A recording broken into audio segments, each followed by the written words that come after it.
l'instabilité, les incertitudes, elles provoquent en nous des inquiétudes. Et alors il est important de s'inciter dans la foi, non pas pour fuir d'une manière infantile les difficultés et les problèmes, mais pour les assumer et les vivre d'une manière différente, avec la stabilité de la foi. Nous avons écouté ce beau texte de Paul qui parle d'une communauté qui est en train de se former. Il y a des forces, il y a des fragilités. Et il leur dit, ne soyez pas comme des enfants qui suivent un peu les états d'âme, les mouvements émotionnels. Retrouver la stabilité dans la foi par la foi. Et alors, c'est Antoine est un homme qui parle. Il y a le côté populaire, le petit pain, quand on fait récréer au Christ d'Antoine, il y a un côté populaire, sympathique, accessible. Il y a un côté spirituel, solide. Je voulais souligner avec vous ce matin deux aspects qui me parlent dans le parcours et dans la vie de cet Antoine. D'abord, la purification ou la conversion de l'ambition et de la volonté. Quand on pense à la vie de cet Antoine, nous avons d'abord une période de confort. La famille, une famille bien placée dans la société. La formation intellectuelle solide. Il a de la chance, il est béni, il se forme d'un point de vue scientifique et théologique. Il vit dans un monastère avec ses frères chanoines dans le calme, mais à un certain moment, sa vie est bouleversée. Par qui et comment? Vous le savez, Saint-Guy, franciscain, pénitent d'Assise, arrivent et ils vont partir pour le Maroc pour évangéliser le musulman. C'est un homme voit des hommes simples, mais pleins de feu, courageux, audacieux, passionnés, cependant. Quelques mois après, il voit chez lui, oui, le retour des cadavres. Ces êtres passionnés, ils ont été martyrisés. Ils ont donné la vie. Et alors lui aussi, il décide de changer de vie. Il devient franciscain et il veut partir au Maroc pour être martyrisé lui aussi. Il veut donner sens à sa vie. Elle était confortable. Il veut que sa vie soit authentique, qu'elle ait du sens, qu'elle soit féconde. Et alors, c'est là qu'on voit sa volonté, son ambition. Il y a ce qu'il veut, lui, et il y a ce qu'il veut, Dieu, pour lui. Et c'est pour ça que je vous parle de la conversion, de la volonté de l'ambition. Alors, il voulait être martyr, et le Seigneur voulait une autre chose, une autre mission pour lui. Il y aura son départ vers le Maroc, la tempête qu'il envoie vers l'Italie, et là, il y aura un processus, une période de conversion, de silence.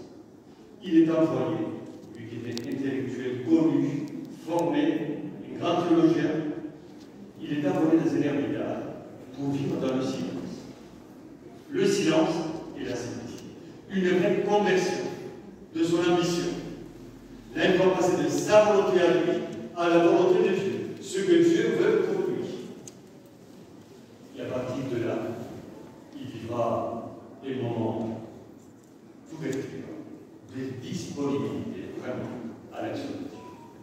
Et le deuxième aspect que je souligne, c'est son désir de mener une vie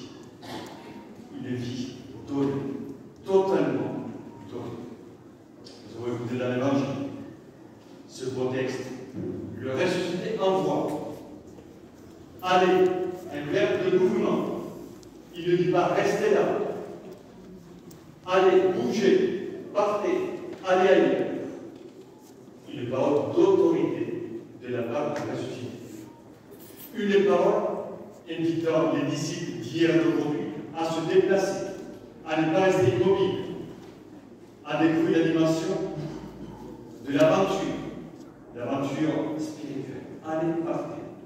Faites le bien, faites du bien. Là où il y a le mal, travaillez pour que le Seigneur soit présent. Là où il y a des fragilités, apportez la force de Dieu. Allez, finalement, c'est ce que Saint Antoine a fait.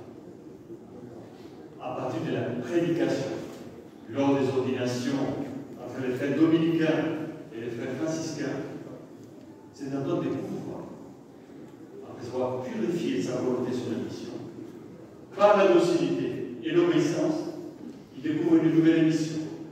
Prêcher, parler, se donner, dire Dieu à la société et au monde. N'oublions pas quand même qu'il y a beaucoup d'analogies entre notre société du XXIe siècle et la société du XIIIe siècle.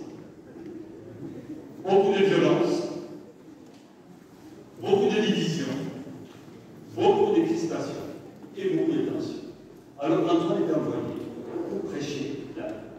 N'oublions pas, il fait partie de la première partie du XIIIe siècle.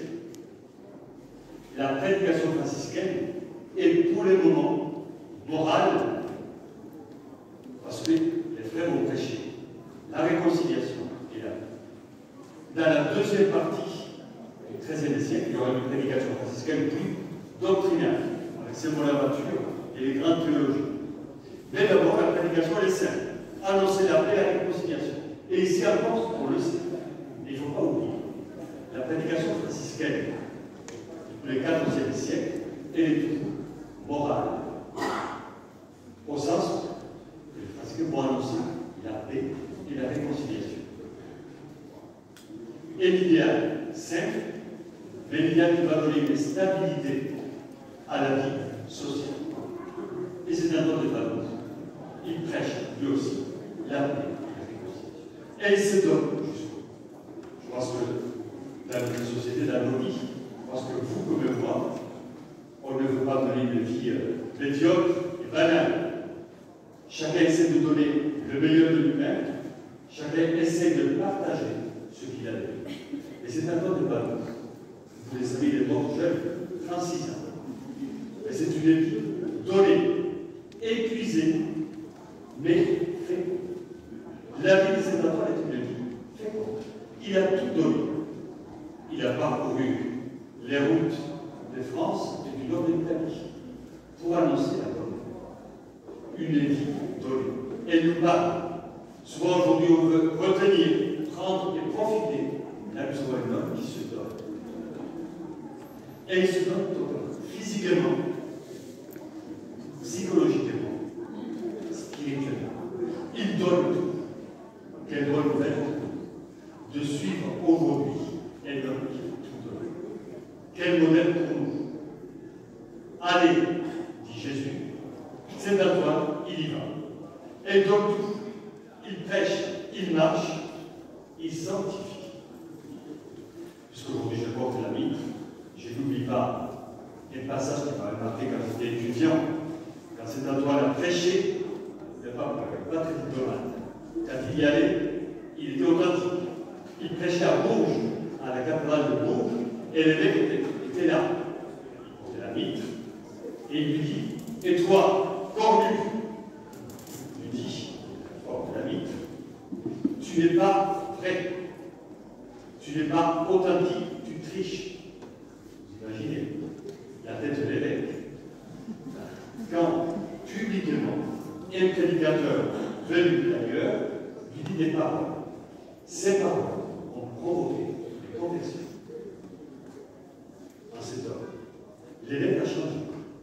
Il y a eu des formes d'humiliation publique, mais une forme de provocation pour sa vie, parce qu'il était plus dans la tactique et la politique, dans la voie et le pouvoir, que dans la foi. Je crois que ces provocations, même si elles sont parfois un peu violentes, elles doivent provoquer un changement. C'est un homme de Padoue, était un homme libre.